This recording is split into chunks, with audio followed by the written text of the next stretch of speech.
Sigue nomás. No, No, bien, no hay problema. Ya, ¿me escuchan bien? Sí. Ya, vale, perfecto, dedito de arriba veo por ahí. Bueno, como ya les comentaba en la presentación, yo soy de profesión farmacéutico. No soy del área social, para nada. De hecho, me dedico justamente ahora a parte de lo que estoy haciendo ahora es investigación científica, que también puede involucrar parte social, pero no es mi área en específico de desempeño profesional.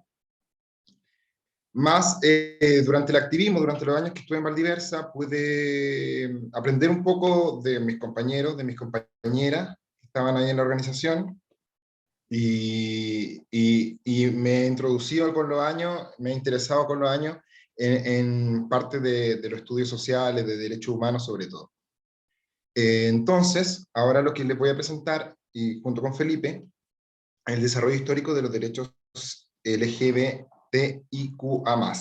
y algunos conceptos básicos en diversidad sexoafectiva y de género. ¿Ya? ¿Por qué les comentaba primero lo del área, lo de mi área? Porque claro, yo no soy experto, entonces puedo equivocarme. Y esto es, como dice Miguelón, esto es un coaprendizaje, un aprendizaje en conjunto. Así que si yo me equivoco o algo les llama la atención, me lo van contando, interrúmpanme con toda confianza, si tienen preguntas también, y así vamos generando conocimiento. Hay también una parte más adelante que le queremos ver con Ketty, que es de construcción participativa de conceptos, y ahí me gustaría que todos puedan participar. Vale.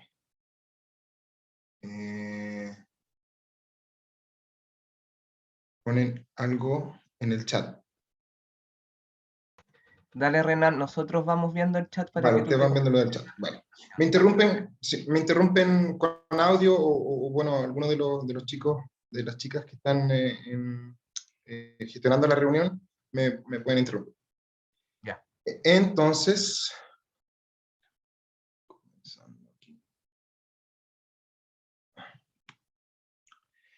¿qué contenidos vamos a revisar en esta primera parte?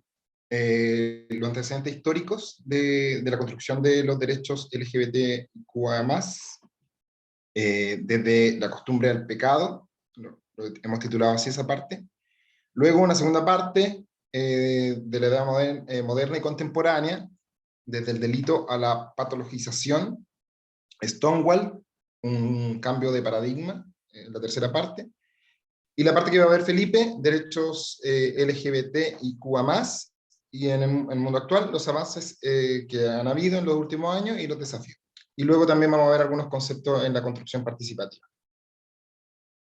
Y aquí me gustaría que, bueno, ya abran sus micrófonos también algunos que quieran participar y me vayan contando cómo imaginan que vivieron las lesbianas, los gays, los queer, los trans, les trans durante la Edad Media o durante las guerras del siglo XX. ¿Cómo se vivió finalmente el hecho de pertenecer a una comunidad durante estos fenómenos globales, digamos? Como son la época histórica, de la Edad Media, la Edad Antigua. ¿Cómo creen ustedes que se vivió esa situación? Que es muy distinto a como lo estamos viviendo actualmente. Yo pienso que si estamos hablando de la Edad Media, que es el oscurantismo, donde la Iglesia Católica y la religión era el dogma máximo, entonces claramente todo esto que iba en contra de su forma de pensar era tremendamente castigado, si onda, no sé, lapidado, apiedrado, muerto, así, pero no sé, fosas comunes me imagino.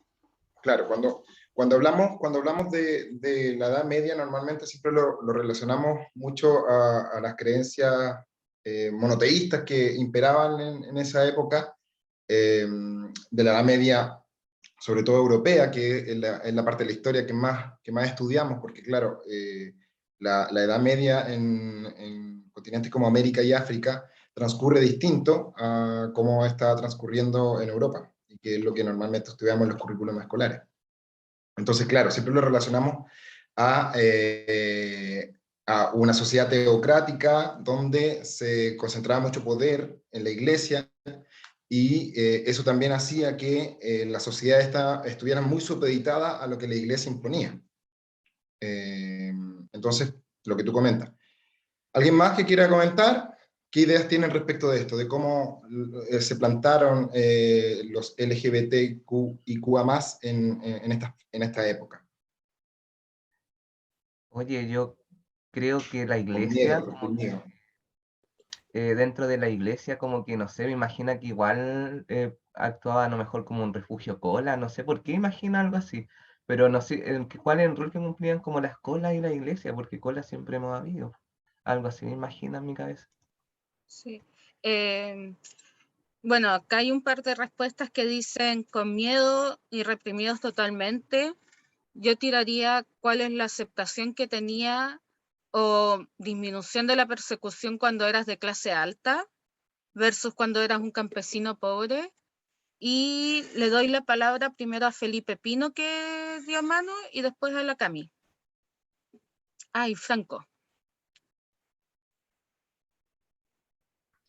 Iba a apuntar exactamente a lo mismo que la Ketty, porque pues ya me salté la Edad Media, de la cual no sé mucho, la verdad, pero sí a partir de la literatura del siglo XIX y XX, por ejemplo, un libro europeo, el de Christopher Isherwood, en Berlín, que habla de, aunque Berlín siempre ha sido escandalosa a lo largo de la historia, pero claro, y él comenta cómo él, que era un hijo de burgueses, se fue a Berlín por gusto propio, principalmente dijo, a buscar hombres y pasarlo bien, porque era joven, alocado, tenía dinero, entonces fue y lo pasó regio en los subterfugios de Berlín por hartos años hasta que cayó el nazismo. Y aunque siempre tuvo con ideales políticos y todo, fue una de las personas que hizo resistencia contra el nazismo hasta que tuvo que huir. Pero él ahí cuenta cómo muchos hombres de clase alta en general iban siempre a buscar prostitutos a estos lugares de encuentro clandestino, y que no eran tan clandestinos, dice todo el mundo sabía que estos lugares existían y la homosexualidad era bastante vista, al menos en el Berlín de 1930. Y lo mismo decía en Inglaterra, donde él venía. Entonces, claro, para la clase alta había mucho más libertinaje, sobre todo en el contexto de la prostitución. O no lo olvidemos también de Oscar Wilde, que fue encarcelado, pero después de que, solo porque lo denunciaron y todo el mundo sabía que era gay, tenía una relación con alguien mucho menor.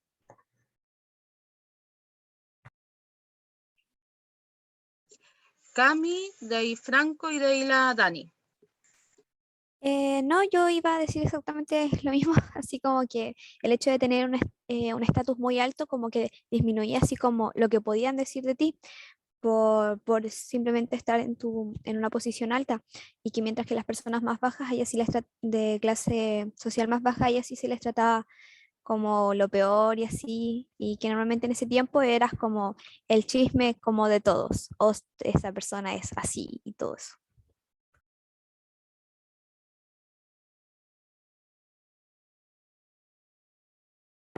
Y ahora sí.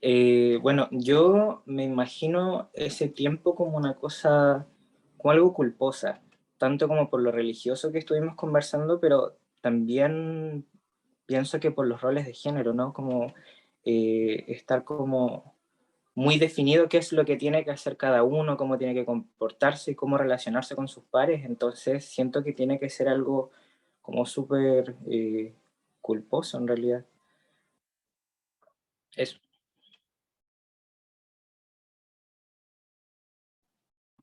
Yo iba a decir, a ver, voy a bajar la mano.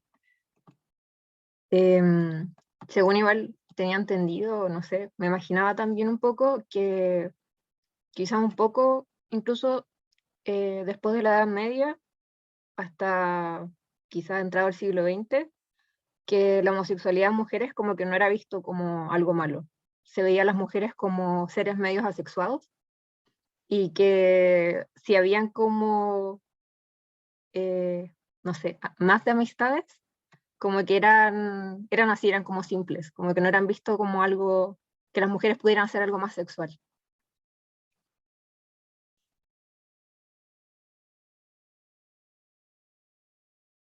No sé si quedan palabras, Ketty. Hasta ahora no. Vale. Solo me acordé de algo ¿eran conductas homosexuales o personas homosexuales? Eso es justamente a lo que refiere las siguientes dos preguntas. Bueno, gracias a quienes participaron. Varias cosas de las que han dicho me parecen súper importantes. Lo que mencionó Daniela, por ejemplo, acerca de la homosexualidad en mujeres o las conductas homosexuales en mujeres a lo largo de la historia, efectivamente han sido más permisivas o mejor toleradas, digámoslo de cierta forma, las conductas homosexuales en mujeres que en hombres. Pero es también porque han pasado más desapercibidos. Hay una invisibilización histórica respecto de las conductas homosexuales en mujeres, o las conductas lesbianas, lésbicas, digo, y por lo tanto, a lo largo de la historia, claro, fueron menos castigadas, por ejemplo, en la época del nazismo, y lo vamos a ver un poco.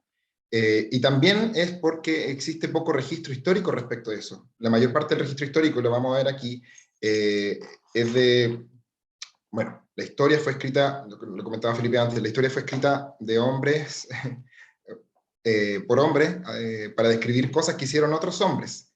Entonces existe una invisibilización muy fuerte también en la historia acerca de los roles que ocuparon las mujeres o las relaciones que tuvieron las mujeres a lo largo de la historia.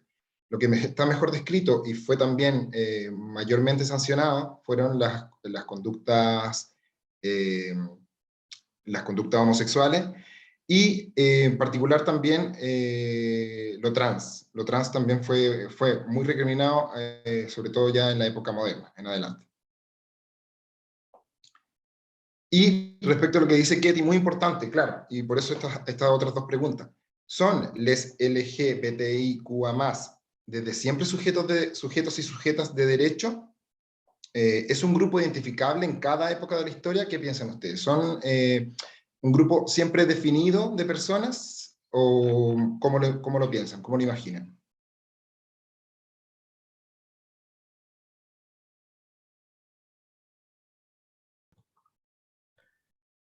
¿Cómo definidos? Como que siempre se identificó como un grupo, como que siempre actuamos en comunidad.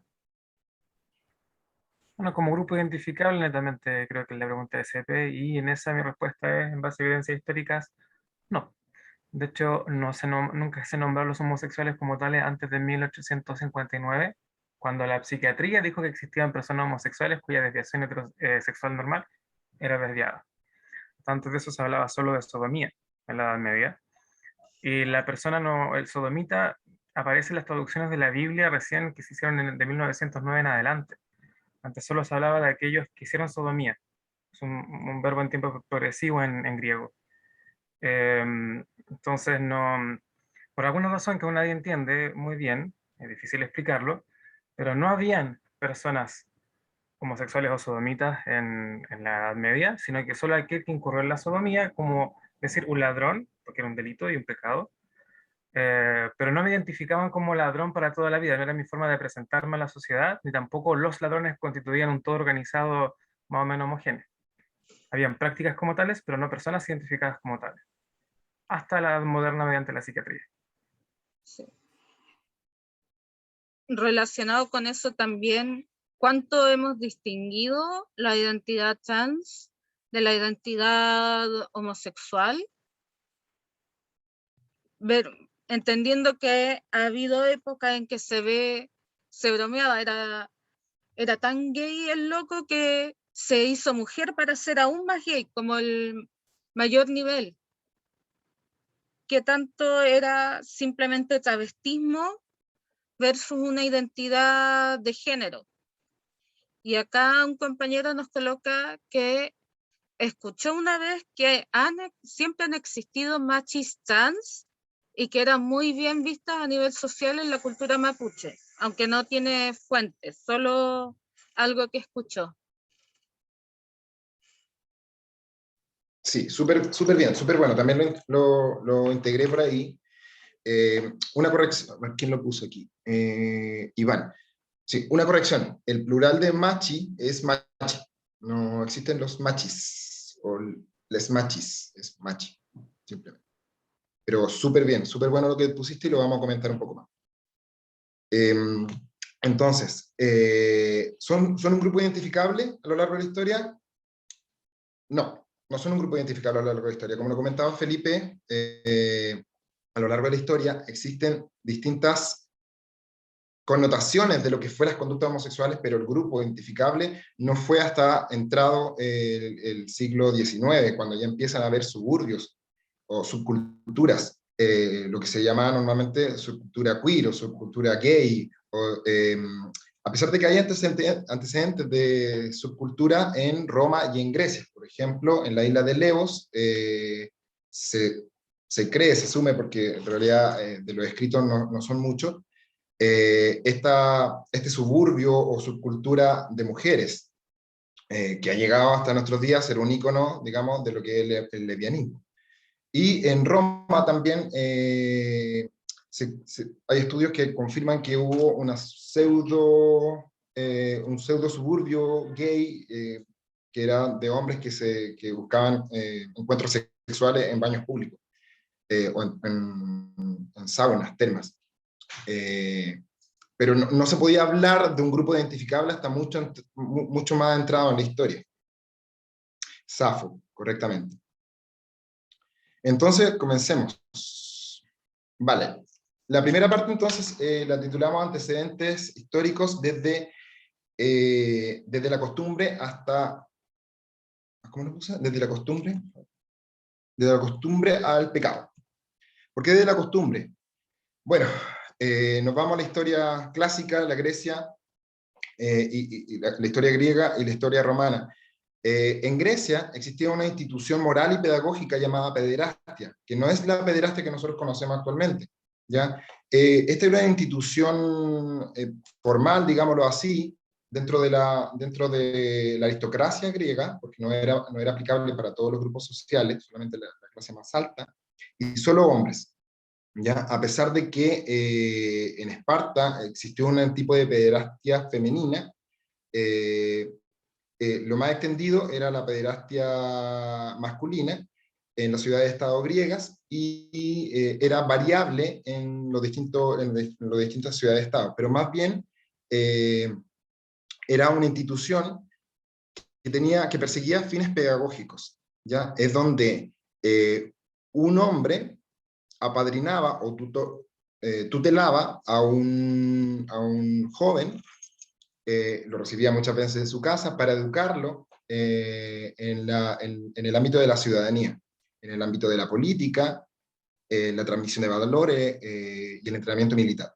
Y en este contexto es que durante esta actividad pedagógica también podían darse muchas veces relaciones amorosas y sexuales entre este hombre mayor y el hombre menor. Los griegos en general aceptaban la homosexualidad bajo estos criterios. Era mal visto, por ejemplo, las relaciones entre un aristócrata y un esclavo. Eso no estaba permitido, se daba, pero no era bien visto. Solamente se podía, digamos, era bien visto que un hombre mayor, que normalmente tampoco es lo que imaginamos hoy, no eran hombres de 50 años. Recuerden que la calidad de vida y la expectativa de vida ha variado mucho a lo largo de los años. Entonces, estos hombres en general eran personas de 25 años que ya habían alcanzado el estatus de ciudadano, apadrinaban a hombres menores de 16, 18 años que estaban iniciando su vida como ciudadanos.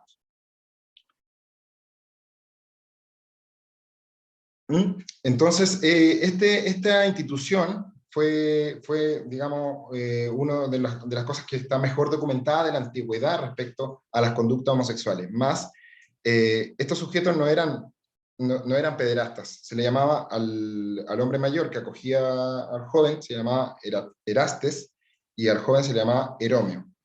Hay, por ejemplo, una imagen de un Erastes y un Eromio. Hay mucha... no solamente escrito, sino también hay mucho grafismo respecto de estas relaciones amorosas que se daban en el contexto de la pederastia. También existen antecedentes, por ejemplo, de relaciones entre dos hombres. Lo más típico, lo más famoso fue entre Patroclo y Aquiles, y Alejandro Magno y Hefestion. Pero esas relaciones, al ser dos sujetos adultos, ciudadanos ya del mismo estatus social, no eran tan bien vistas, ¿ya? Normalmente los griegos valoraban las relaciones o las conductas homosexuales solamente en el contexto de la educación de esta institución, la pederastia. Y tampoco era bien visto que un hombre, que el hombre que acogía al menor hiciera el rol de pasivo. Había ahí entonces también una disputa, digamos una controversia respecto de ser activo o pasivo en los roles sexuales. Normalmente era mal visto que un Erates fuera pasivo en la relación sexual con su erómeo. Y tenemos el antecedente, que ya lo mencionaba también en los comentarios, de Safo, esta poeta, símbolo del amor entre mujeres, que escribió muchos textos relacionados al amor romántico entre mujeres, y lo que le comentaba antes también, la pederastia femenina en Esparta, se llamaba, a las mujeres que realizaban pederastia se llamaba tribada, que significaba frotar. Y claro, que estaba relacionado a la mantención de estas relaciones sexuales y también románticas en el contexto de la educación. Entonces, en la antigua Grecia no existían los y las homosexuales. Existían estos, Erastes y Eromio, dentro del contexto de la pederastia. Por el contrario, Roma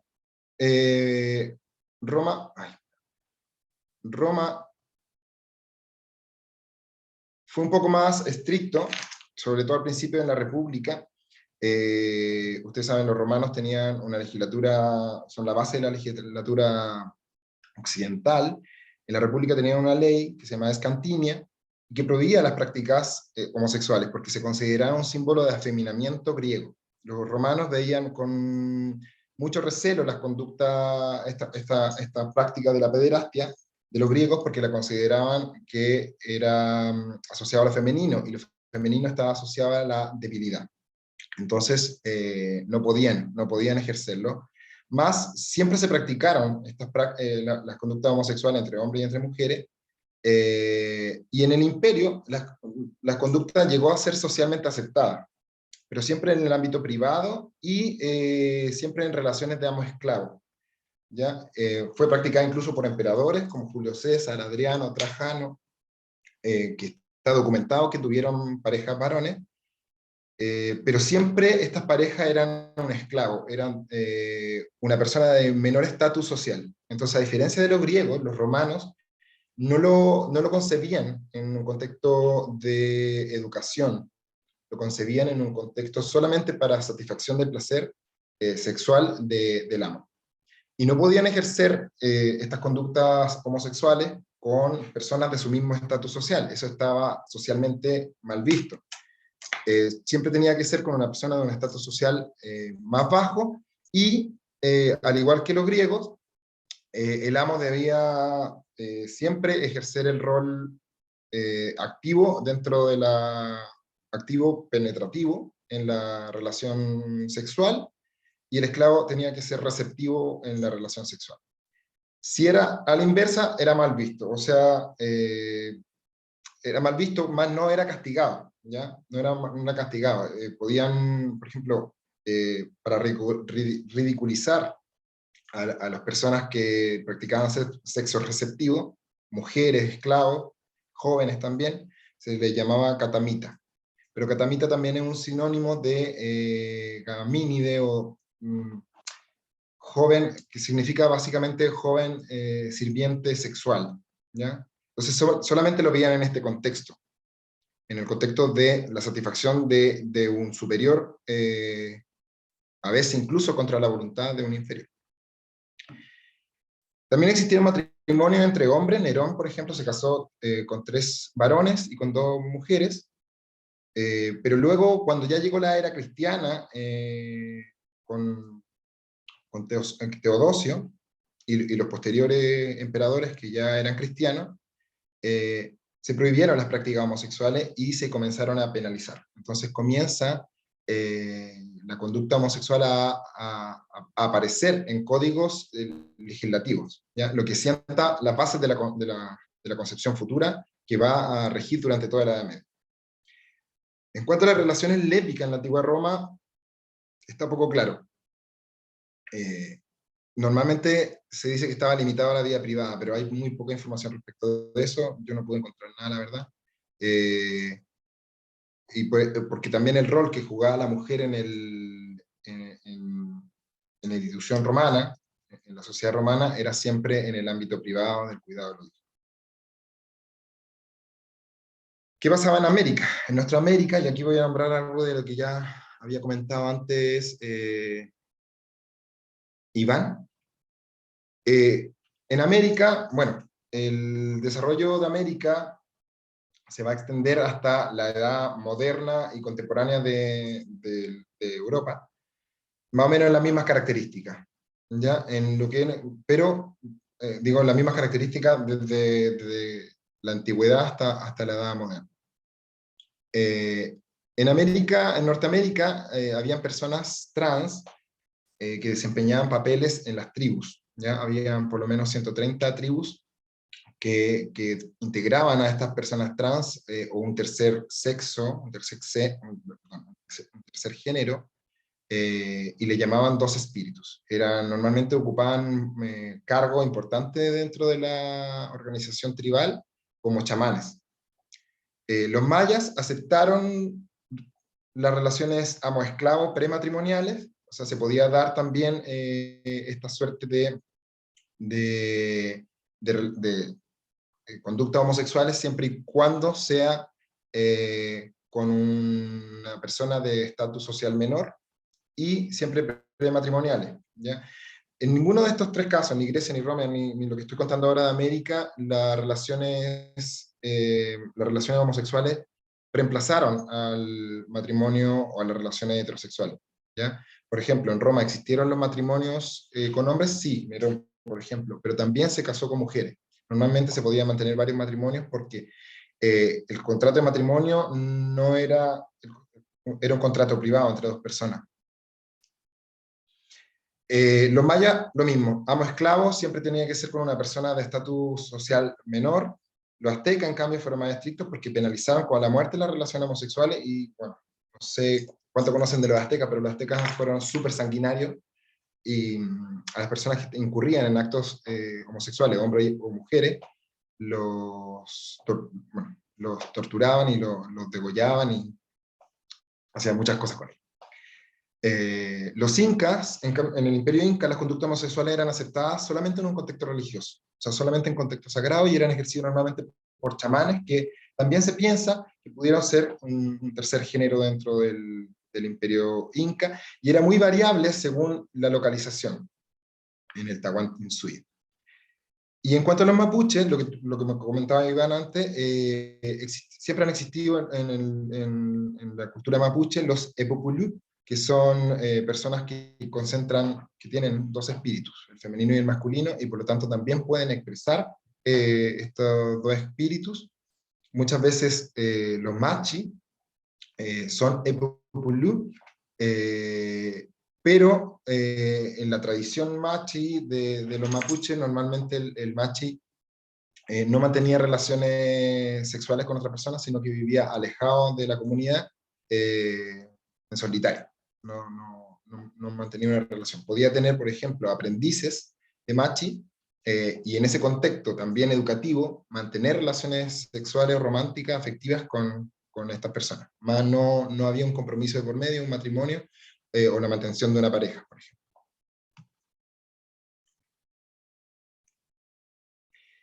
Y bueno, en otras culturas del mundo, Egipto, no se sabe muy bien, la verdad. Hay un mito que es una lucha sexual entre los dioses Set y Horus, pero no se puede, digamos, extrapolar a cómo vivían la homosexualidad en Egipto. No se tiene tanta información. En Mesopotamia hubieran distintos, ellos sí tienen descripción, por ejemplo, de conductas homosexuales o de personas trans. Por ejemplo, están los sacerdotes Asinum, que eran hombres útero, y que se piensa que eran hombres homosexuales, o también en este sentido de sacerdotes, chamanes de un tercer género. En Babilonia hay un mito que se llama Gilgamesh y Enkidu, que también hay una relación homosexual entre estos dos varones, y los asirios fueron un poquito más intolerantes, penalizaron las prácticas homosexuales.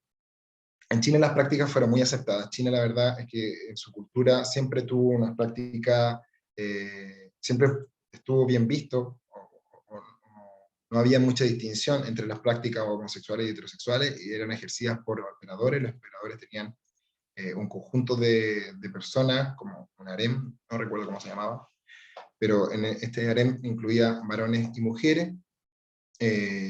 Y luego con la revolución de Mao, normalmente eso ya se termina, porque en China hasta la dinastía Ming todavía estas prácticas eran habituales y muy aceptadas.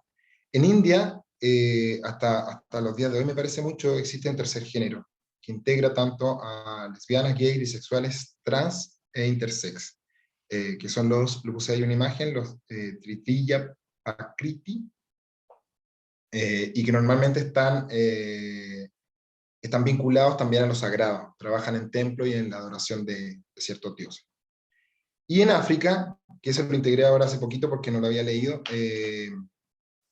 no hay tanta información. Hasta el siglo XX todavía se pensaba que en África no había conducta homosexual en ninguna tribu, porque las tribus son patriarcales, y se prohibía todo lo que no fuera con intenciones de reproducción, porque en África muchas tribus se enfrentaban, entonces obviamente necesitaban reproducirse, necesitaban tener hijos e hijas para poder tener, digamos, mayor número de personas. Entonces se prohibía o se sancionaba todo lo que fuera sin fin reproductivo en el ámbito sexual. Pero sí, en Lesoto existe un ejemplo de matrimonio entre mujeres. ¿Y por qué quería poner África en el contexto? Porque actualmente existe un conflicto muy fuerte en muchos países subsaharianos respecto a los derechos LGBTIQ+, que después Felipe lo mencionará. Y esto deriva de la colonización británica que tuvieron estos países, donde se integró toda una política victoriana y un montón de leyes represivas contra las relaciones homosexuales, que se mantienen muchas veces hasta el día de hoy. Ya, hasta aquí, ¿cómo van? ¿Bien? ¿Mal? ¿Dudas? Bien. ¿Comentarios? Bien, súper. Vale, ¿comentarios? Eso. No, que dentro de todo lo que tú has dicho, también muchas veces dentro de los dioses también esta relación homosexual es de que el dios tanto estuvo con Dios tanto y así. Y que por ese lado también, como eran dioses, pues no se les decía nada, pues no se les juzgaba y así. Claro, hay muchas culturas que mantenían dioses también de los dos géneros. O sea, era un dios que concentraba los dos géneros o los dos espíritus, el femenino y el masculino. Entonces tenía características de ambos. Bueno, luego por la Edad Media, bueno, al finalizar la época romana, como les comentaba antes, el cristianismo introducido en la última parte del imperio ya había avanzado hasta introducir en la legislatura restricciones a las conductas homosexuales. Pero hasta el momento no había existido ningún sujeto homosexual todavía, no existía el sujeto homosexual ni la persona trans, no existía la comunidad todavía, ¿ya? No se podía identificar. Solamente eran personas que ejercían conductas, así tal cual, y estas podían ser penalizadas o no. Entonces durante la Edad Media, en la Alta Edad Media, que fue el principio desde el siglo V al X, las prácticas homosexuales eran habituales, a pesar de que ya se consideraban un pecado. Pero no estaban penalizadas del todo porque se había destruido o había caído toda la institucionalidad romana, y por lo tanto no estaba muy regulado entre las poblaciones de los pueblos germánicos. Así que había habitualmente práctica homosexual entre hombres y entre mujeres, pero con la inclusión del cristianismo, cada vez los pueblos germánicos se fueron cristianizando, y en la Baja Edad Media, cuando ya toda Europa occidental estaba cristianizada, las sociedades eran bastante teocentristas, la autoridad religiosa concentraba mucho poder, tanto en el cristianismo, en el islam y el judaísmo, y todas estas religiones monoteístas sancionaban o castigaban las conductas homosexuales. Y aquí entonces es cuando nace la sodomía, de la interpretación bíblica del relato de Sodoma y Gomorra, y se utiliza a quienes tenían conductas sexuales, homosexuales, como chivo expiatorio para culparlos de muchos desastres naturales, ¿ya? Se decía que por culpa de las conductas homosexuales se producían terremotos, tormentas, plagas. Entonces era un chivo expiatorio para culparlo y al mismo tiempo empezar a criminalizarlo, ¿ya? Entonces nace aquí la sodomía a partir de este relato bíblico, y empieza la persecución a los homosexuales a través de la Inquisición medieval. Ya después del siglo XII en adelante comienza la Inquisición y una persecución activa contra los homosexuales. Muchas veces también las personas culpaban una a otra de herejía, de sodomía o de brujería, con fines políticos, como herramienta política, ¿ya? Y fue la sodomía una herramienta política utilizada, por ejemplo, en las cruzadas. Se decía que los árabes que habían dominado Asia Central para esa época eran sodomitas, y por lo tanto había que ir a destruirlos, ir a reconquistar las tierras santas, recuperarlas de estos sodomitas que están haciendo conductas homosexuales en tierra santa. Entonces siempre fue una herramienta política, y de aquí en adelante la sodomía y después la homosexualidad, y hasta el día de hoy todavía, sigue siendo una herramienta política muchas veces, sigue siendo una herramienta política para el desprestigio, fue por mucho tiempo para el desprestigio o para iniciar campañas que justifiquen, por ejemplo, un hecho. Por ejemplo, también fue durante la época de la colonia, la conquista española, portuguesa y todos los países europeos que colonizaron. La sodomía fue uno de los tantos, bueno, no fue el primero, pero fue uno de los tantos herramientas que justificaron el hecho de un genocidio, por ejemplo. Porque claro, llegaron a América y descubrieron que habían chamanes con 2 espíritus, o que habían personas que tenían actividades, conductas homosexuales. Entonces, la sodomía fue una herramienta para justificar que estas personas deberían convertirse al cristianismo, o castigarlas, o matarlas. Pero hasta este momento todavía no existe el sujeto o la sujeto homosexual, sino que eran pecadores. Los sodomitas eran pecadores simplemente, y como otros tantos pecados que habían en la Biblia. Progresivamente la sodomía se integra a la legislatura y empieza a ser un delito cualquier práctica sexual antinatural contra la voluntad de Dios y el hombre. Esto es parte de la legislatura de países que iban ya entrando a la edad moderna. Y posteriormente toda esta legislatura también se extienden a las colonias fuera de Europa. Fue, por ejemplo, lo que pasó en África, donde se incorpora toda esta legislatura, y que lamentablemente ha sido de las cosas que no se ha podido todavía recomponer para hacer justicia social con las personas homosexuales y trans. Después, en la Edad Moderna, en la Edad Contemporánea, ya comienza la Ilustración y la Revolución Francesa. Usted sabe que la Ilustración estaba llena de pensadores que tenían, bueno, y la Revolución Francesa con la idea de libertad, entonces el liberalismo comienza a influenciar también en la legislatura. Ya no se persigue al sodomita, ya no se castiga la herejía ni la brujería, porque se sabe que esas cosas no existen. Entonces comienza la abolición de las penas de muerte por sodomía, y se imponen otras medidas, que son restricciones a la ofensa a la decencia pública. Entonces, bajo ese otro criterio, se reemplaza ya no tenías pena de muerte por conductas homosexuales, pero se reemplaza, y las personas que así tenían conductas homosexuales pueden ofender la decencia pública. Entonces también podían ser castigadas, más no con muerte. En este entonces ya las penas de muerte empiezan a cada vez ser menos, cada vez empiezan a ser sacadas de la legislatura.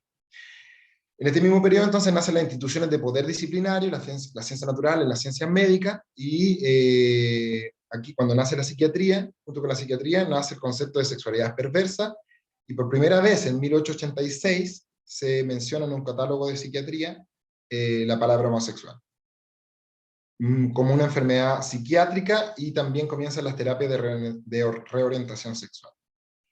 Esa fue la primera vez que se mencionó la palabra homosexual en un catálogo de enfermedad psiquiátrica.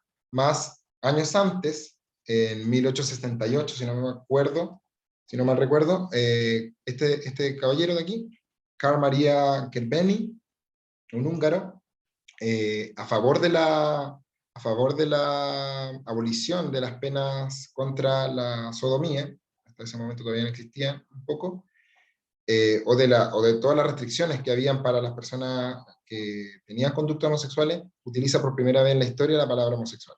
Luego de aquí, otro húngaro lo pone en un tratado de psiquiatría. Entonces, esta persona, Carl Maria Kerpeni, fue la primera persona que utilizó la palabra, acuñó la palabra homosexual y heterosexual. Si lo ven ahí dice homosexual marcado con amarillo, y luego dice heterosexual. Porque estaba escribía carta en favor de la despenalización. Y fue, digamos, un pionero dentro de los movimientos LGBT, porque fue una de las primeras personas que empezó a, digamos, a hacer un lobby para poder mejorar las condiciones de las personas que tenían conducta homosexual hasta ese momento, y que progresivamente se iban identificando como homosexuales. Por este periodo también entonces surge la subcultura homosexual clandestina, porque todavía había muchas restricciones, y no solamente las restricciones legislativas, sino también socialmente. Entonces todo era muy clandestino, todavía existían relaciones homosexuales entre hombres y mujeres, pero todo en la clandestinidad. Pero comienza lo que Felipe acababa de decir, de que las personas que tenían mayor poder o estaban en una escala social más alta, normalmente podían hacer lo que se llamaba turismo homosexual, porque visitaban ciudades donde estaba más liberado esto.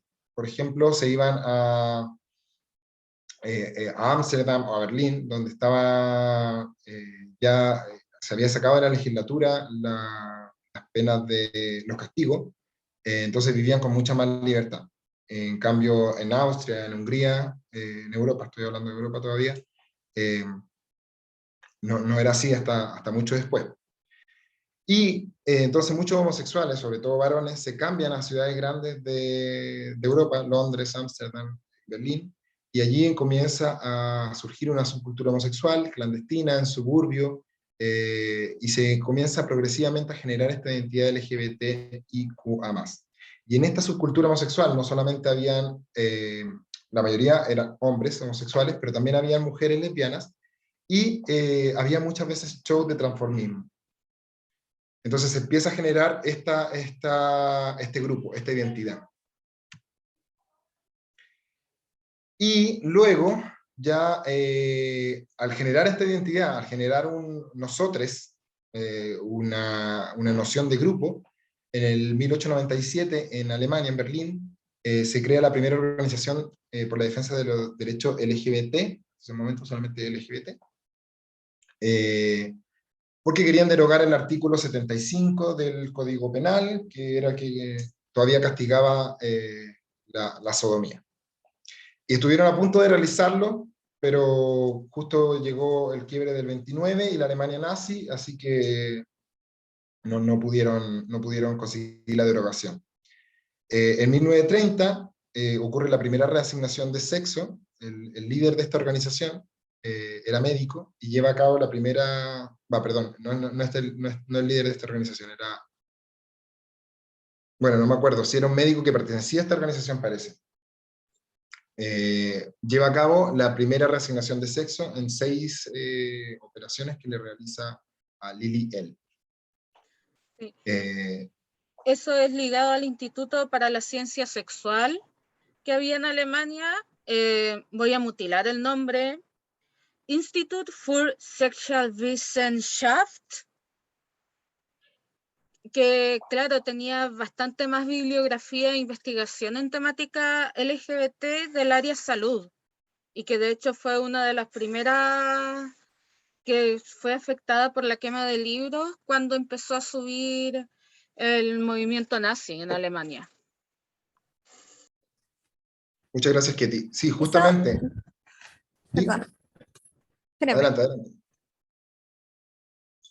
¿Eso de la reasignación fue en qué lugar? ¿Se sabe? O Alemania. sea, ¿en qué país? Alemania. Ah, ya. Alemania. Muchas gracias. Curiosamente, Alemania fue un pionero en lo que son los movimientos LGBT.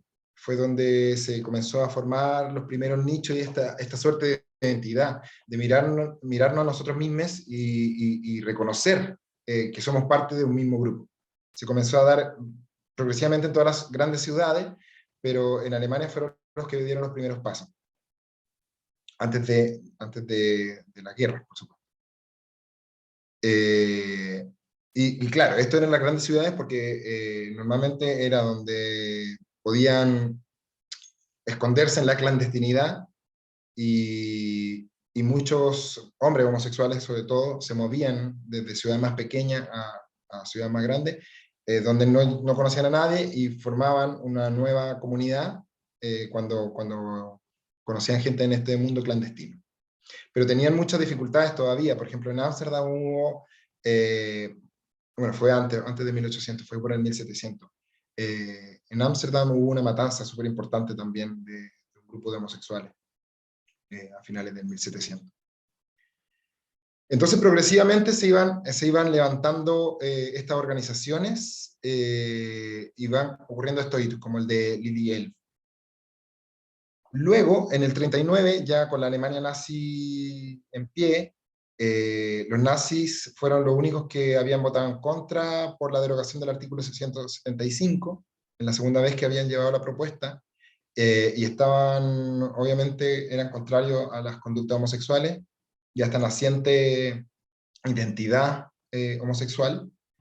Lo mismo fueron también los socialistas en Rusia, y otros regímenes autoritarios de Europa como el franquismo y Mussolini en Italia. Todos hicieron persecuciones a los homosexuales porque lo consideraban inmoral. Por ejemplo, los socialistas consideraban que las conductas homosexuales eran un lujo de la burguesía, y que por lo tanto era reprochable, inmoral y que debía combatirse.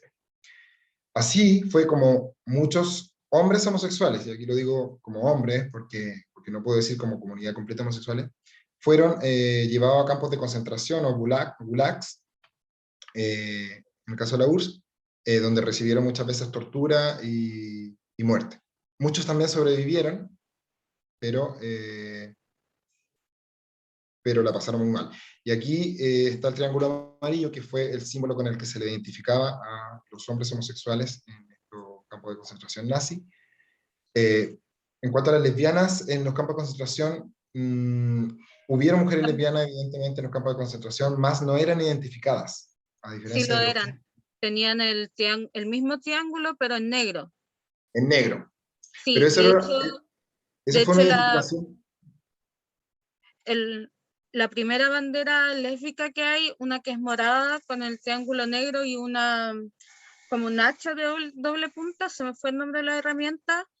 El triángulo negro fue específicamente porque era el símbolo de las mujeres lesbianas en los campos de concentración nazi.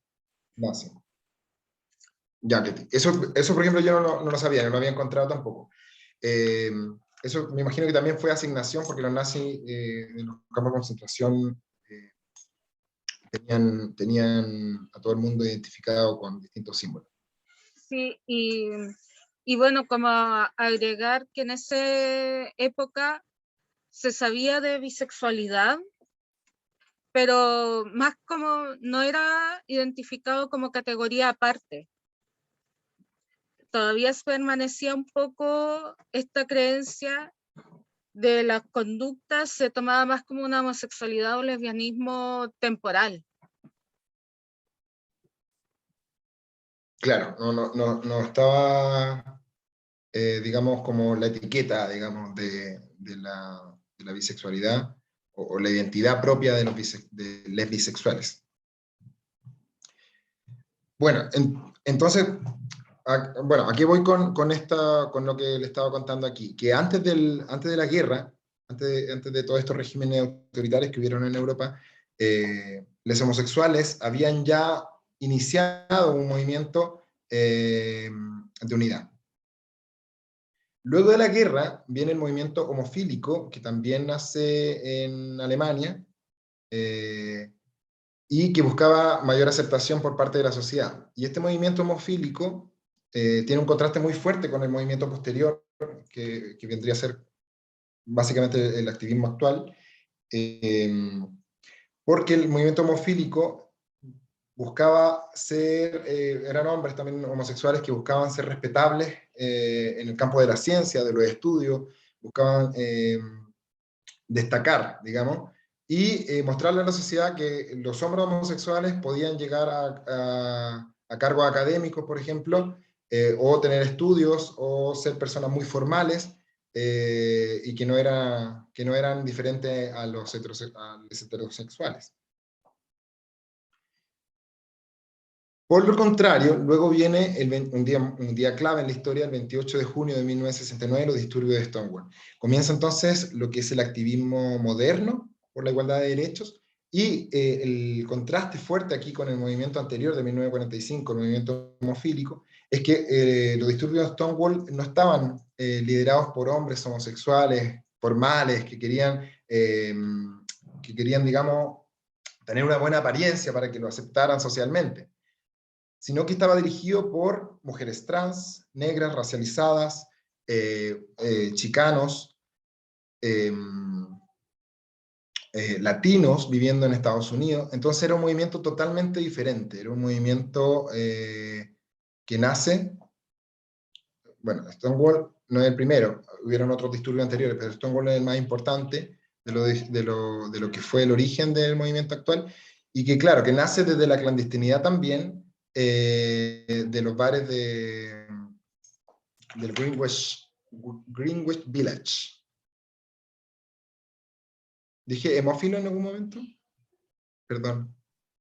Sí, es homófilo, porque tiene origen de la literatura. Homofílico sería un término patológico. Hemofílico vendría de hemofilia. Sí, hemofilio, hemofilia. Homofílico también. Sí, eso tiene relación cuando entramos al VIH. Claro. Bueno, no, siguiendo con la historia, este movimiento, entonces, que lo voy a ver en la slide siguiente, el de disturbio de Stonewall marcó un punto de inflexión, no solamente por lo que significó posteriormente, sino porque era liderado por una enorme diversidad dentro de la unidad LGBTIQA+.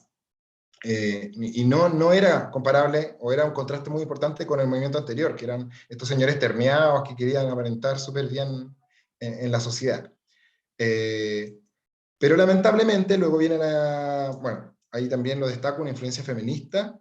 La identidad lésbica también se empieza a formar a partir de 1975 con mayor fuerza, ya habían antecedentes anteriores, pero con mayor fuerza empieza a levantarse un movimiento de identidad lésbica. Y iba muy bien encaminado los movimientos, en general iban bien encaminados los movimientos de igualdad de derechos LGBTIQ+. Y luego viene el VIH-Sida, que con todo el estigma que trajo, porque a partir de 1981 se empieza a distribuir entre jóvenes homosexuales de San Francisco, y luego en varias ciudades de Estados Unidos, y todo el revuelo mediático que significó, echa un poco para atrás todo lo que se había avanzado en movimientos LGBT y QA+, y genera este estigma súper fuerte, sobre todo contra los homosexuales, que dicen el cáncer gay, claro. Como agregar en lo que es influencia feminista, se empezó a hablar ya más de todas las otras letras, aparte de la G en el acrónimo, más que nada porque también había, en Estados Unidos fue una época marcada por las luchas sociales y movimientos revolucionarios de liberación racial, migrante, Migrante, y sí. por ende se empieza a hablar, hay una segunda ola de feminismo reclamando por derechos sexuales y reproductivos, particularmente el acceso a píldora anticonceptiva y el acceso al aborto, y se empieza a hablar de cómo los distintos aspectos de nuestra identidad influyen en cómo somos tratados. Por ende, se empieza a hablar desde compañeras lesbianas, que no es lo mismo ser una mujer homosexual que ser un hombre homosexual. Las personas trans también empiezan a hablar de cómo viven ellos su identidad sexual en términos de opresiones. Se empieza a levantar el movimiento bisexual también, y grandes pensadoras como Angela Davis empiezan a reflexionar, por ejemplo, qué implica para ella ser, aparte de mujer, simultáneamente ser negra, ser lesbiana y ser comunista en una época de la historia de Estados Unidos en que era criminalizado ser comunista.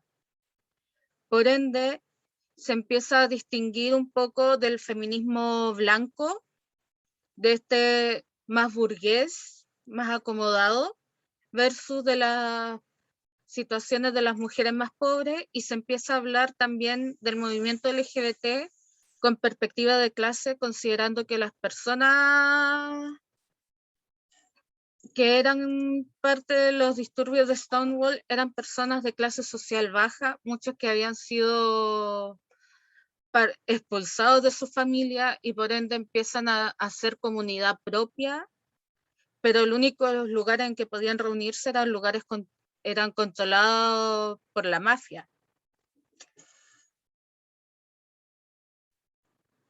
Así es.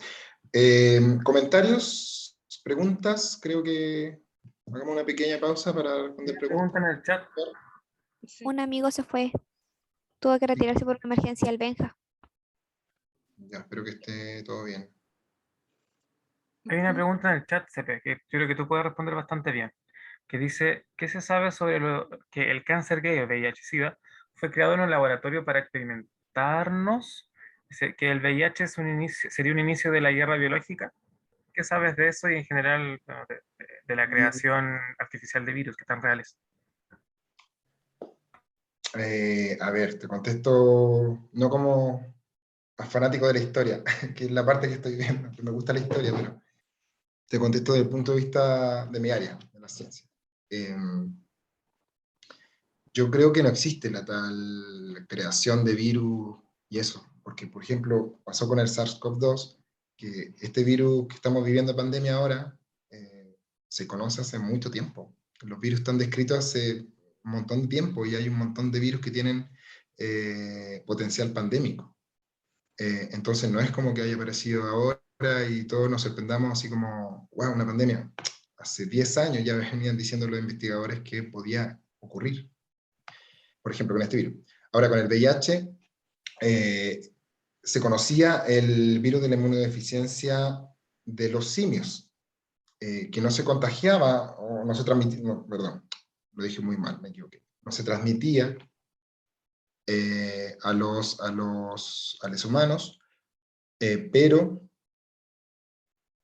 se cree que hubo una variante que se pudo haber transmitido, no se sabe por qué. O sea, hay teoría. Dicen que una persona mantuvo relaciones sexuales con un chimpancé, que una de las teorías efectivamente que la ciencia lo plantea, pero no se sabe por qué esta variante pudo saltar de una especie a otra. Sí, yo había escuchado la misma historia del chimpancé, pero Me como la parece un poco, teoría del cazador, de sí, alguien que parece un trató, poco. Ujú. de alguien que trató de cazar un simio y que ahí entre la pelea hubo intercambio de sangre. Claro. O sea, hay teorías, pero claro, ya se conocía el virus y en un momento el virus se transmitió al ser humano. Sí, ¿Cómo? y de la parte sociológica también hay que hablar de por qué nacen las teorías de conspiración. En este caso es porque había miedo, había desconocimiento, y hablaban algunos que era castigo de los pecados que estábamos cometiendo, era justicia divina, era ideología del bando contrario, de todo un poco. Claro, y era porque el VIH se empezó a transmitir en 1985, 81 se detectaron los primeros casos en San Francisco, y luego se relacionaron con otros casos en Uganda. Y se descubrió que se transmitía entre jóvenes homosexuales sexualmente activos, pero después también otro grupo que se fueron afectando con los años, sobre todo las personas que se drogaban con droga endovenosa, y personas que ejercían la prostitución. Entonces, claro, de ahí comenzó a pensarse, y además que el tratamiento mediático y también gubernamental que se le dio al VIH-Sida, no fue el mismo que se le está dando hoy al COVID. Ojalá fuera el mismo que se le haya dado. No se le prestó atención, y también hubieron muchas organizaciones de personas que vivían con VIH, que se habían transmitido VIH, organizaciones que fueron a protestar en contra de la industria farmacéutica para poder conseguir un desarrollo tecnológico que le ayudara a sobrellevarlo, porque hasta el 86 no había ninguna solución para eso, y Sí, murió de mucha gente. hecho, Reagan se negaba a dar financiamiento o a tomarle el peso a la situación del VIH, precisamente porque la veía como una enfermedad de homosexuales y transexuales. Exacto. Y bueno, también por eso lo pongo acá, en la historia de las diversidades, porque fue importante para el colectivo. Fue importante para el colectivo trans, para el colectivo queer que existía en Estados Unidos, porque lo afectó negativamente entre las transmisiones y la muerte de personas sin tener una solución, y la falta de ayuda gubernamental. Los países no le prestaron la atención que merecían en el momento. No sé si alguien más quiere comentar algo. Igual por lo menos un antecedente que ayuda a saber que esto no fue tan producido artificialmente, como creo que ningún virus lo ha sido hasta la fecha de la actualidad, es toda la disputa que hubo por el aislamiento del virus por parte de Luc Montagnier y de Robert Gallo, que el Nobel, de hecho recibió el premio Nobel de Medicina por aislar el virus del VIH en 1982, Robert Gallo, un estadounidense. Y inmediatamente de que se hace la publicación de que supuestamente alguien aisló este virus, Luc Montagnier del Instituto Pasteur de París dice, eso es muy extraño porque la investigación es muy idéntica a la que yo estaba haciendo. Esa es una denuncia. Sabiendo que habían ya pasado un año desde que se había manifestado la enfermedad. Entonces después, por 5 años, investigan cómo es que Robert Gallo llegó a aislar el virus del VIH-Sida, y descubren una comisión internacional ahí encargada, liderada por un biólogo de apellido Chang chino, y que descubren que en realidad la cepa el conjunto de cepas que había investigado Robert Gallo, salieron del Instituto Pasteur de Luc Montagnier, que por lo tanto fueron robadas. Así que se pudo trazar exactamente toda la trayectoria de cómo este científico llegó a isla del virus. Y las muestras habían sido tomadas a personas humanas por Luc Montagnier en París. Y él había viajado a países de África también a tomar otras muestras para entrevistarse con pacientes y todo. Así que el camino de ese virus para llegar a ese aislado está muy técnicamente trazado por una serie de investigaciones. Y la mejor reputación que ganó el VIH como algo menos cáncer gay estuvo ligada por un lado a personas con hemofilia que se contagiaban por transfusión de sangre, por los tratamientos que necesitaban, que en ese tiempo no se buscaba VIH, y hubo un tiempo en que no se sabía buscar VIH por examen de sangre, y por otro lado porque empezaron a salir entre víctimas buenas, entre comillas, pensemos personas bien vistas por la sociedad, y por otro lado empezaron a morir algunos famosos que estaban en el closet, actores, cantantes, y actrices como Elizabeth Taylor empiezan a hacer redes, por un lado financiando investigación y por otro ayudando a mover las medicinas que se estaban probando para el tratamiento de VIH clandestinamente, lo cual es de esos datos freak, que una actriz de Hollywood haya estado en esas líneas de lucha, porque las primeras organizaciones que tomaron en serio VIH eran las mismas comunidades que estaban siendo atacadas por VIH y que pedían ser parte de la investigación. Claro, exacto.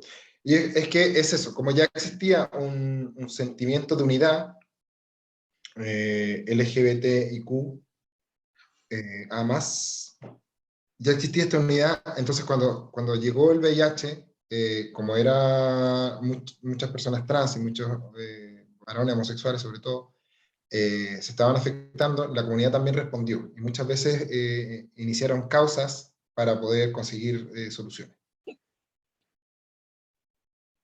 Sigo. Entonces, bueno, el 17 de mayo de 1990, para quienes nacimos antes del 90, la OMS retira la homosexualidad de la categoría de enfermedad. Entonces, quienes nacieron del 90 hacia adelante no tienen enfermedad. Porque hasta ese momento todavía era una patología psiquiátrica. Y claro, porque ese fue el concepto después. O sea, la evolución finalmente del sodomita, del pecado, pasa a ser un delito. Y luego del delito a una enfermedad, a una patología. Pero en todo este contexto se va armando todo, digamos, el caldo de cultivo para lo que se vino después en Stonewall, que fue el cambio de paradigma. Es donde en el 1960, como decía bien Ketty, había toda una revolución en Estados Unidos, chicana, latina, feminista, racial, y también queer. Porque estas personas que eran parte de la comunidad, bueno, a pesar de que ya no era sancionado, normalmente tenían muchas dificultades, porque los policías no los permitían, lo castigaban socialmente mucho y los policías no les permitían, por ejemplo, las reuniones. Los sitios donde ellos se reunían eran normalmente clandestinos o estaban al mando de la mafia, y la mafia sobornaba a la policía para que no hagan redadas en estos lugares donde normalmente habían shows de transformismo, habían mujeres lesbianas, habían trans, racializados, latinos, gays, y era también lugares donde muchas personas que, por ejemplo, no se identificaban como homosexuales, podían sentirse en mayor confianza y encontrar también parejas sexuales. Muchas veces se utilizaba también para ir a buscar a una pareja sexual, pero normalmente habían redadas por policía. Entonces, las situaciones ya venían desde algún tiempo, antes de Stonewall, venían bastante mal las relaciones con la policía, y se da el 28 de junio una redada de unos carabineros que fueron de civil a Stonewall Inn, este bar, y luego después, o sea, comienzan a agredirse, los policías comienzan a agredir a las personas, salen fuera, y luego estas personas lideraron la protesta. Silvia Rivera y Marsha P. Johnson arrojaron piedra, arrojaron moneda, arrojaron botella a los carabineros, y se mantuvieron así durante toda la noche. Y Stonewall duró varios días más, ¿ya? Y representa un punto de inflexión en la organización de los colectivos y la subcultura gay, porque se empieza también a partir de Stonewall a cambiar un poco la forma en la que se hablaba. Normalmente no se llamaba homosexuales, se le llamaba gay, pero empieza a difundirse un poco más este término, el término gay, entre los varones homosexuales, Y cambia radicalmente el panorama político del activismo LGBT. Mientras que los activistas de la generación anterior habían luchado sobre todo por una mayor aceptación, las generaciones siguientes de Stonewall exigirán el reconocimiento social, la integración y la igualdad de derechos. Entonces Stonewall representa un punto importante, y voy a terminar mi parte.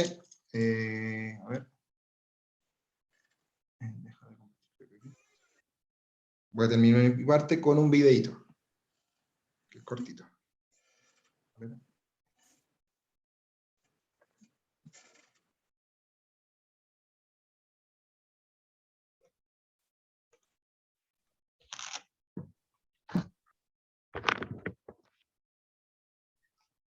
Mientras tanto, yo me despido, chiquillos, me tengo que ir. Cuídense, muchas gracias, Renan, por todo, te pasaste. De nada. Y va a quedar grabado esto, así que ahí vamos a ver cómo lo compartimos, Súper. ¿ya? Yo he quedado negra con todo lo que he escuchado, así que está muy bueno todo esto. Espero que Nos sea vemos, útil. cuídense. Bueno, falta una última patita, después le aviso que falta una última patita que la va a hacer Felipe. Pero yo termino con esto, la historia de Stonewall. ¿Lo pueden ver? ¿Se ve? Sí. Espero que se escuche. Voy a ponerle sonido para que espero que se escuche. Bueno, este es un material que encuentran en YouTube.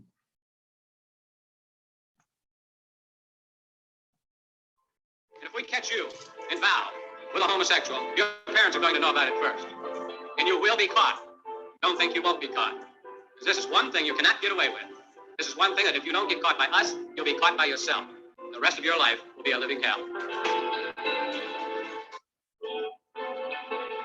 Generalmente cuando nos hablan de violencia se nos viene a la cabeza una reacción agresiva, pero según Zizek hay tres tipos de violencia, la subjetiva, la simbólica y la sistémica. La subjetiva es la que reconocemos a simple vista, es la violencia netamente física, la del golpe. La violencia simbólica es la opuesta a la subjetiva. Esta se demuestra a través del lenguaje, es muy sutil y primaria, lo que hace que generalmente no nos demos cuenta de su existencia. Y la violencia sistémica es la violencia que produce el sistema mismo. Esta no depende de las intenciones de la persona, solo depende del sistema económico del país. Zizek lo relaciona mucho con el capitalismo. Gracias a su estructura triangular, una pequeña parte de la población se queda con aproximadamente el 50% de las riquezas, lo que genera una brecha de desigualdad bastante amplia. Para poder ejemplificar los tipos de violencia, he escogido el hecho histórico de los disturbios de Stonewall. Este se dan en el verano de 1969 en el bar de Stonewall.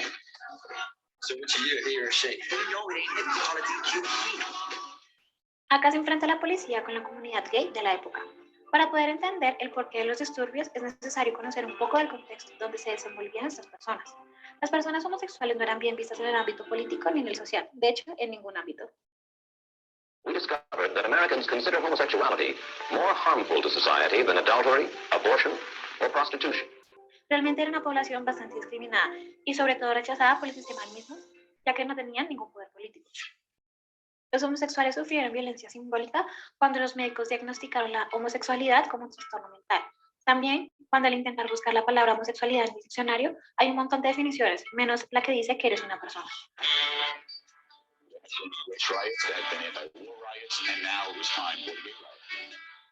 Asimismo, existía el Estatuto 1845, que consistía en la ilegalidad de vestirse como el sexo contrario. De hecho, tenías que portar como mínimo con 3 prendas representativas de tu sexo. También les ponían sobrenombre como maricón, princesa, aberración y desviados sexuales. La homosexualidad era causa de expulsión del ejército y de las agencias federales.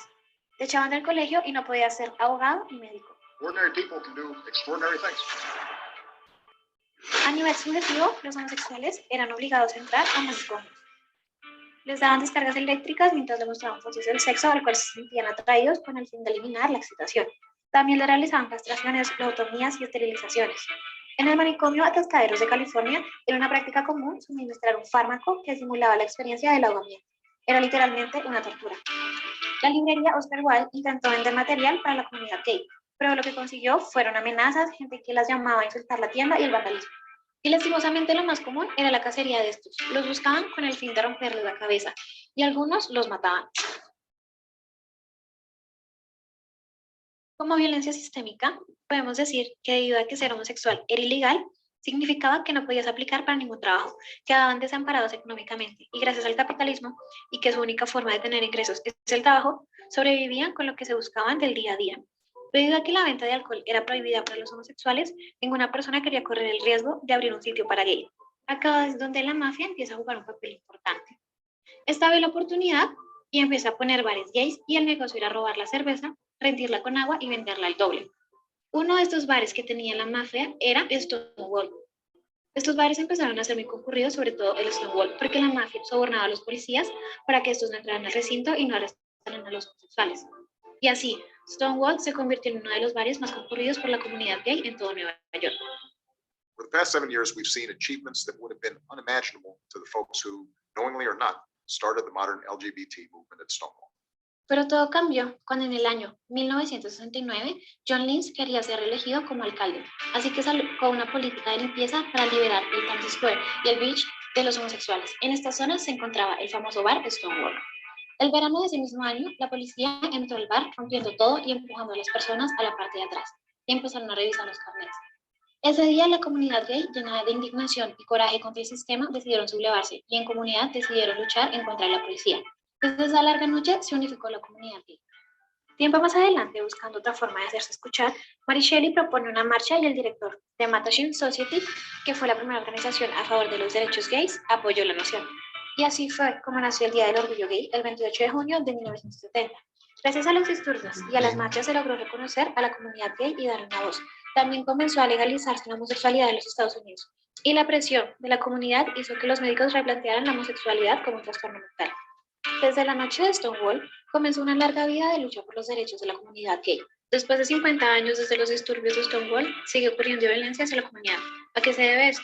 La comunidad luchó contra la violencia subjetiva y simbólica, pero se olvidó de la más importante, la violencia sistémica. Sigue el rechazo gracias a una violencia que no fue atendida. Y como diría Jack, no fueron lo suficientemente violentos como para arrancar el problema de raíz.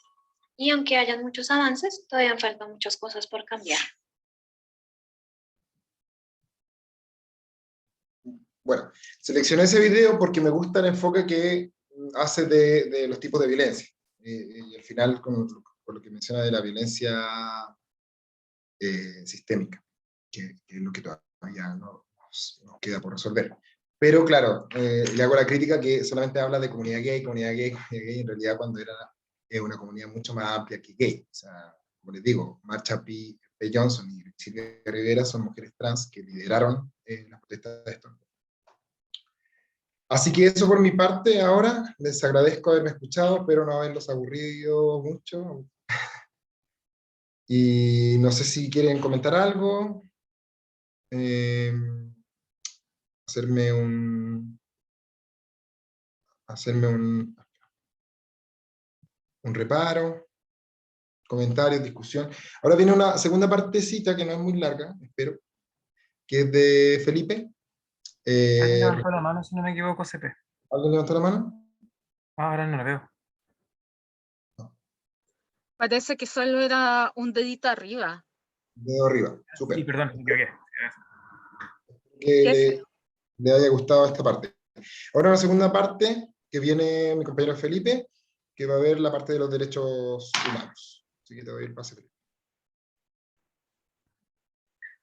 Sí, como necesito que todos estén bien concentrados y despiertes, podemos dar unos 3-4 minutos para que vayan al baño, tomen agua, hagan lo que sea necesario, se estiren, se relajen.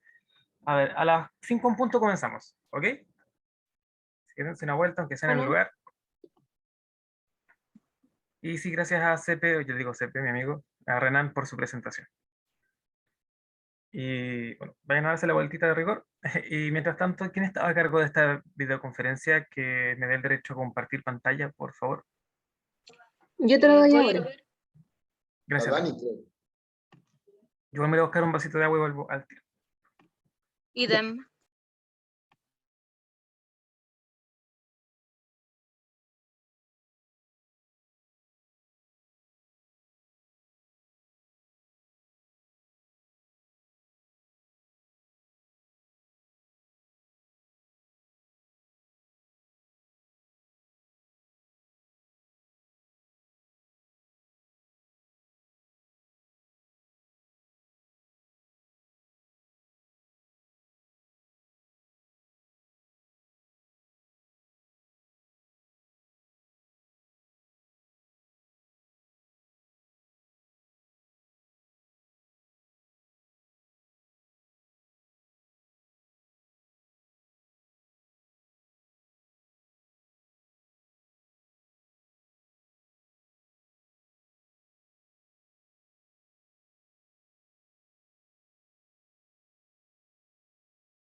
Ahora sí. ¿Están todos por ahí? Veo que hay dos personas que se tienen que retirar. Ok, ojalá puedan ver después esta grabación. Y yo voy a ver si puedo compartir pantalla.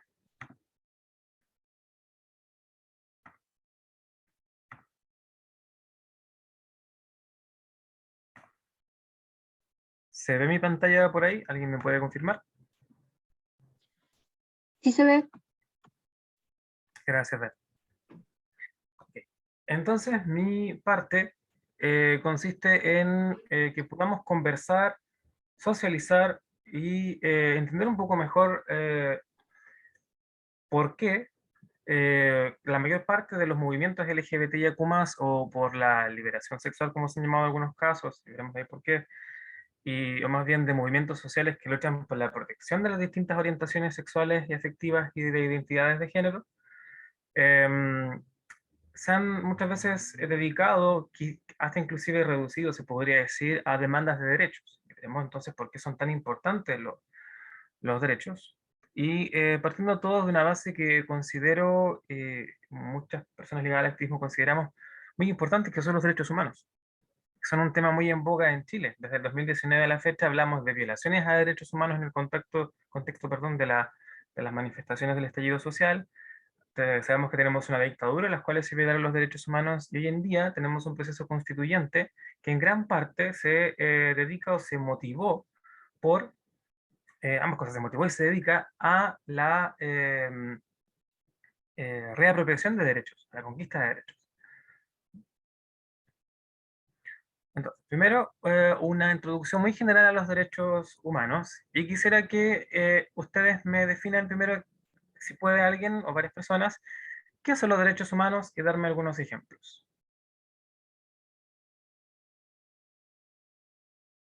Si algo se escribe en el chat, por favor que algún voluntario o voluntaria me lo vaya leyendo.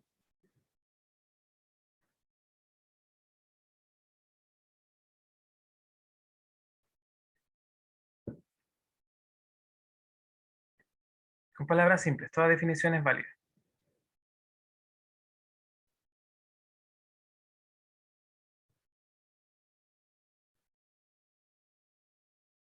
Nunca han escuchado hablar de los derechos humanos. ¿Qué será que cuando estamos exigiendo derechos humanos, o por qué se dice que en dictadura, o sea, porque efectivamente en dictadura se violaron derechos humanos?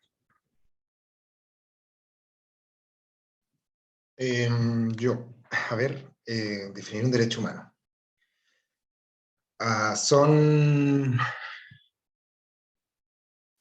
Es que es circular decir derechos otra vez. Pero bueno, son derechos inherentes a cada persona. O sea, como dice bien aquí Geraldine, derecho a la vida, los derechos con que nacemos, dice Claudia, son los derechos que son inherentes y que llevamos a lo largo de todas nuestras vidas. Sí, muy bien de parte de las tres personas. Que una parte de protección de un derecho es un derecho porque en general todos entendemos lo que significa a secas un derecho. Es decir, algo que me pertenece, digamos, otra forma de decirlo, es una garantía que tiene toda persona, una propiedad, no en el sentido de algo material, sino que algo que es propio de cada persona por el solo hecho de ser humano o humana, o humane, y que por lo tanto, al ser una garantía, algo que se me debe asegurar y que debo tener, eh, porque se establecen, según los tratados internacionales, que son las garantías y condiciones mínimas para poder tener una vida digna. Eso es un derecho. Y al decir derecho humano, es decir que son esas condiciones y garantías mínimas que merecemos todos, solo por ser humanos, ¿no? Para tener así una vida mínimamente digna. Y son, entre otras cosas, veremos después, y discutibles en parte, inherentes o inalienables, son universales, son interdependientes, son progresivos, ¿okay? Y son irrenunciables, entre otras cosas. Son de todos sí o sí para toda la vida. ¿Y desde cuándo que esto es así? La Declaración de Derechos Humanos, Universal de Derechos Humanos que conocemos hoy en día, es de 1948, aunque hay todo un movimiento.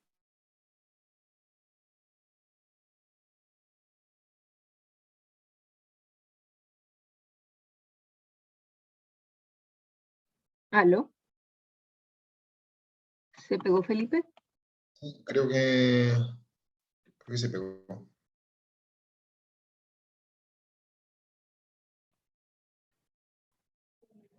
A ver, esperemos un poquito.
Dicen que hubo un corte de luz pequeño. Fue como un pestañeo y aún no les vuelve el internet. No sé, ¿cómo lo hacemos? ¿Está la Ketty por ahí? Dani. Ya volvió, pero les está volviendo de a poco el internet. A la Ketty Ah, ya también se cayó. cayó. Sí, ¿Se habrá caído más gente también acá? sí, porque fue un corte general en Valdivia. Al menos a mí no se me cayó, pero a varias personas sí. Pero tú estás por fuera de Valdivia. No estoy en Valdivia, pero hacia el sur de Valdivia. Dicen que nos demos un mini break, Vale. unos 5 minutitos para que se vuelvan a conectar. ¿Están todos de acuerdo? ¿Sí? Vale. Dicen que sí. Ok. Ya.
He vuelto.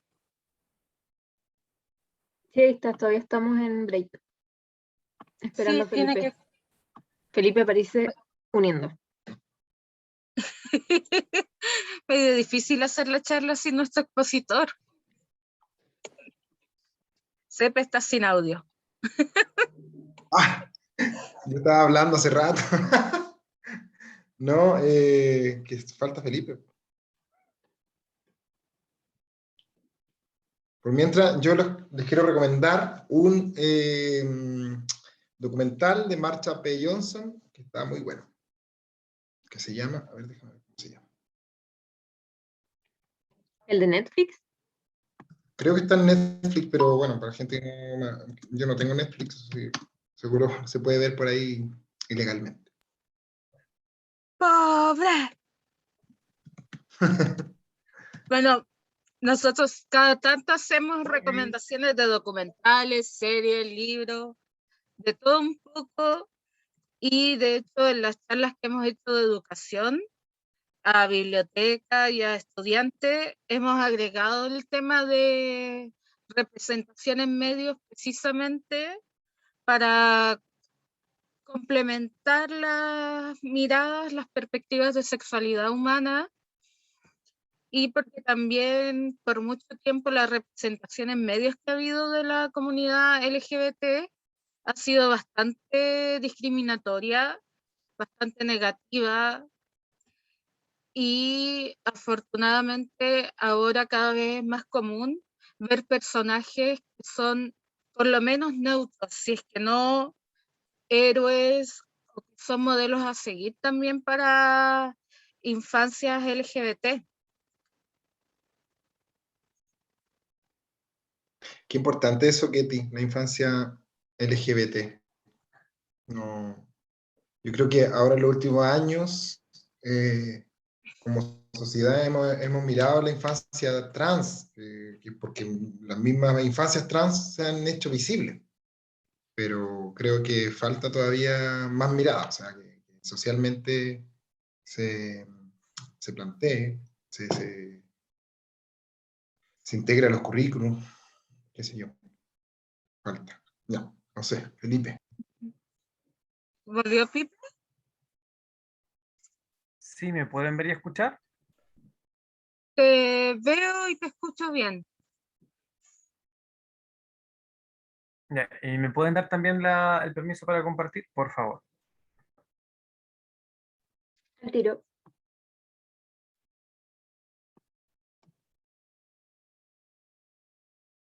Ahí está. ¿Estás a ver? Sí, puedo.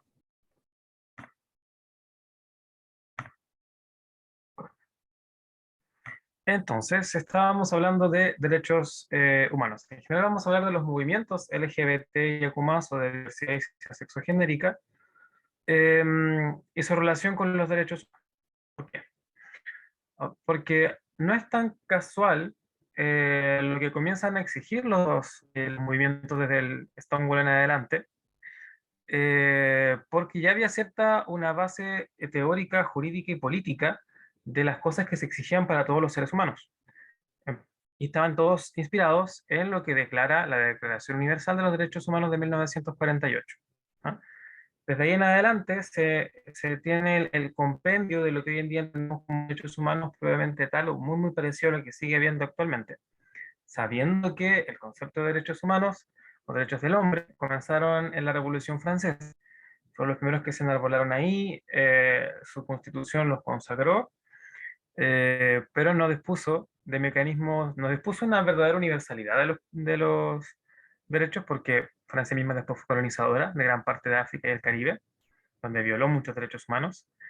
No existía el mismo reconocimiento para las mujeres hasta que, o muy lentamente, comenzando con la manifestación y la declaración de Olympe de Gouges, es la primera persona que dice las mujeres tenemos derechos humanos y reescribe los derechos humanos tal cual, pero llamándoles derechos de las mujeres.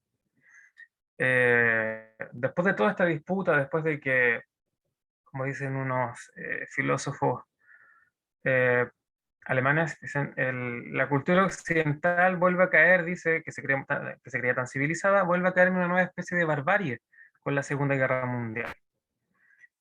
Supuestamente la civilización que llevaba mediante la colonización, la civilización al resto del mundo. Pero la civilización la llevamos a punta de cuchillos y armas, metiendo a las personas a las que se conquista, y después mismo, en misma Europa, se bate en la Segunda Guerra Mundial, dejando millones de personas como víctimas. Voy a admitir una persona aquí, Camila Vera, estaba antes, ¿cierto? Debe ser salió.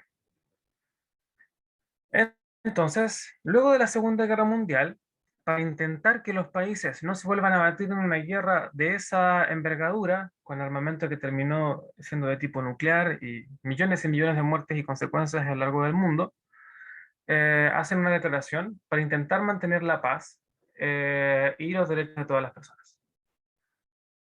Y en ese lado, el que sigue vigente, ya mencionaron algunos por ahí. Alguien dijo el derecho a la vida, si no me equivoco lo escribió Claudia delante en el chat. ¿Qué derecho recuerdan? Conocen, derecho humano inalienable de todas las personas.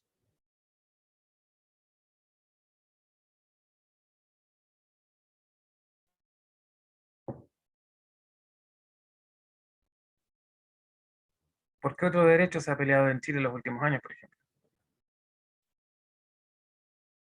¡Educación digna!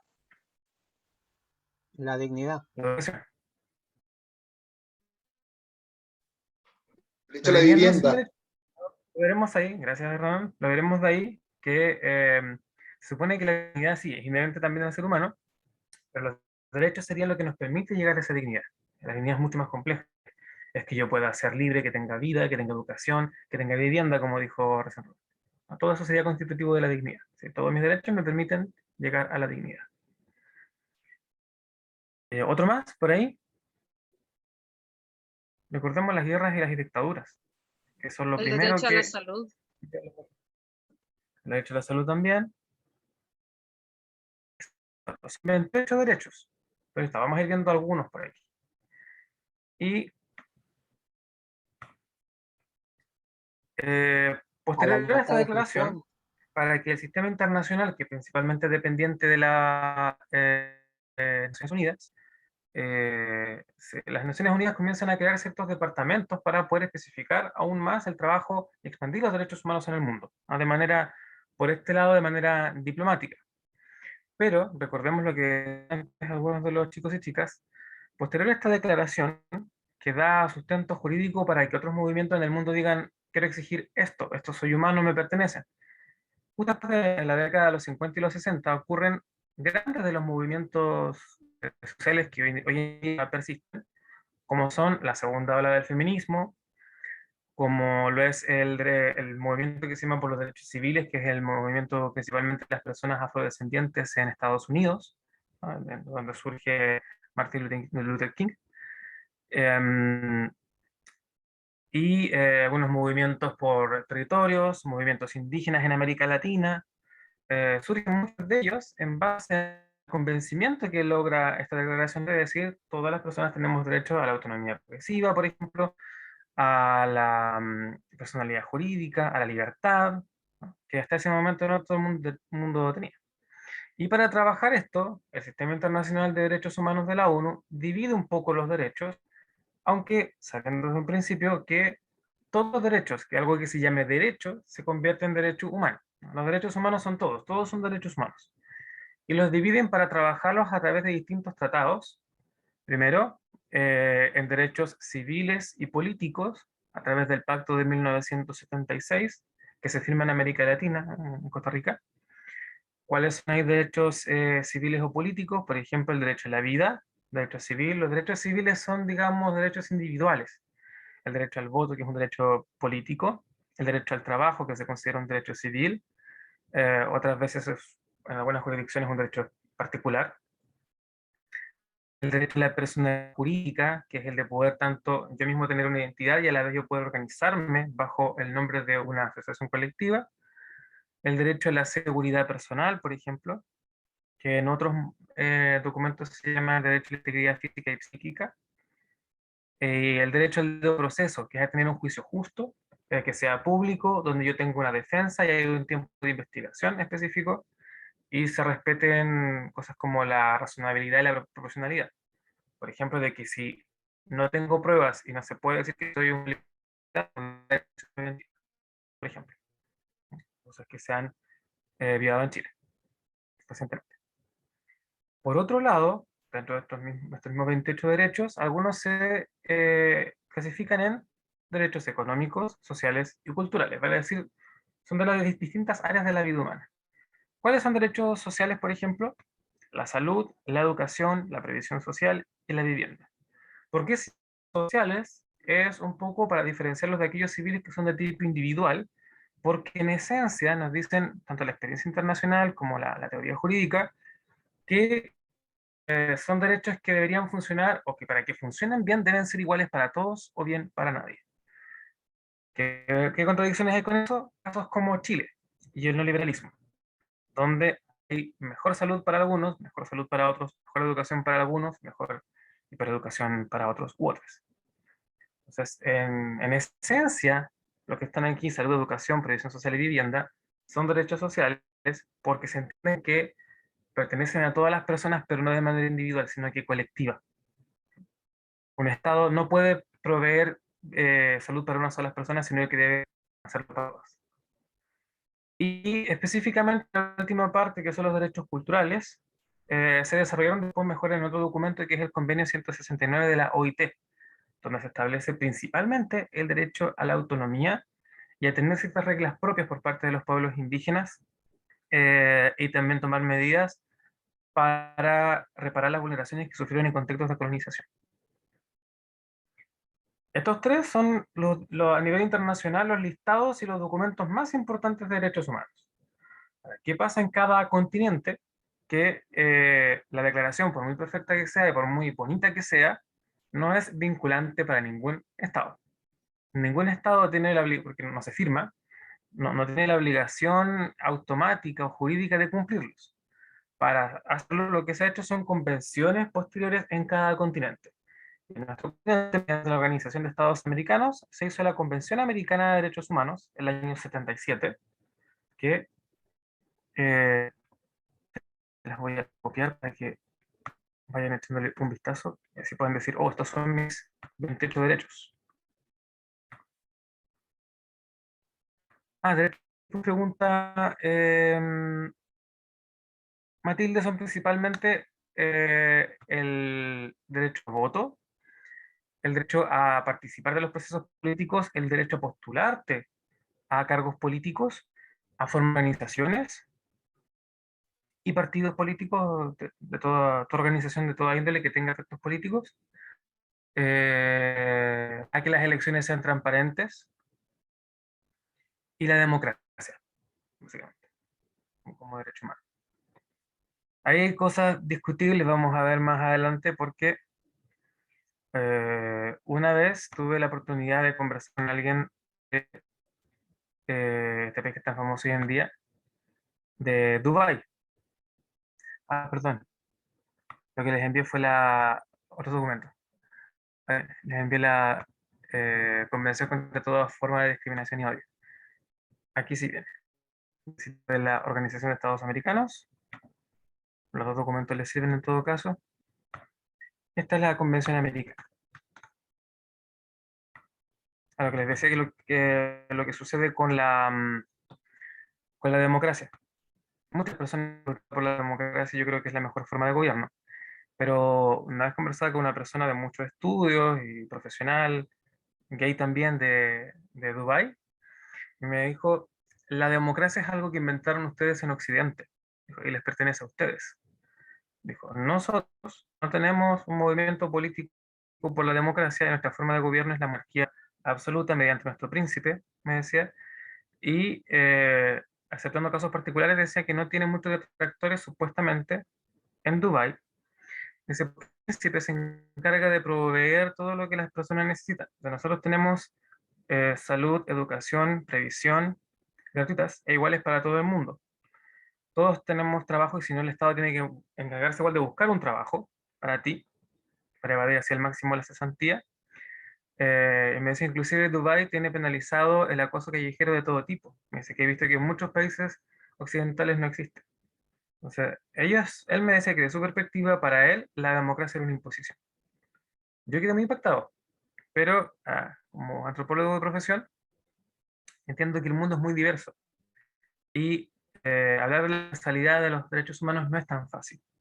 No, y algo muy importante es, no podemos decirle a la gente que tiene que hacer algo, que tiene un derecho, cuando estas personas no lo exigen. Los derechos se convierten en tales, dicen algunos cientistas políticos y juristas, cuando se reclaman.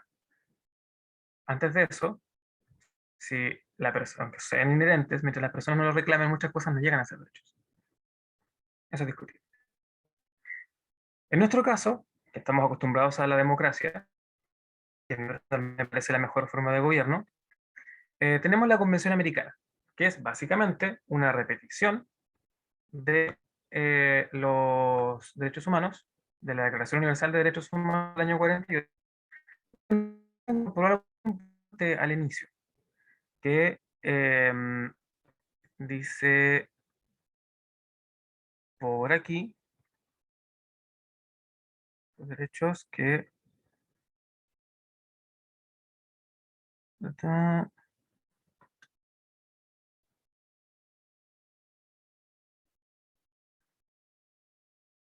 que son atributos para toda persona sin ningún tipo de distinción. Y eso viene mucho después en lo que son los documentos que están a favor de la no discriminación. Le podemos ver entre algunos otros derechos, como la obligación de respetar los derechos, que porque es un tratado. Luego, el deber de adoptar disposiciones de derechos son las obligaciones de los estados, y aquí están separados después por áreas. Derechos civiles y políticos, derecho a la vida, derecho a la integridad personal, prohibición de la esclavitud y la servidumbre, artículo 7, derecho a la libertad personal, el 8, las garantías judiciales, principalmente el juicio justo y que yo pueda ir a reclamar cuando se me viola un derecho a una entidad judicial. El 9, el principio de legalidad y retroactividad, es decir, que solo me pueden culpar de las cosas que están establecidas como ilegales en mi país. Derecho a indemnización, protección de la honra y la dignidad, libertad de conciencia y religión, libertad de pensamiento, etc. Y un último, dos documentos más que son bastante importantes para los movimientos LGBT, o LGBT y AQN+, son primero los principios de Yakarta del año 2006, que no son un texto vinculante, no son un texto obligatorio.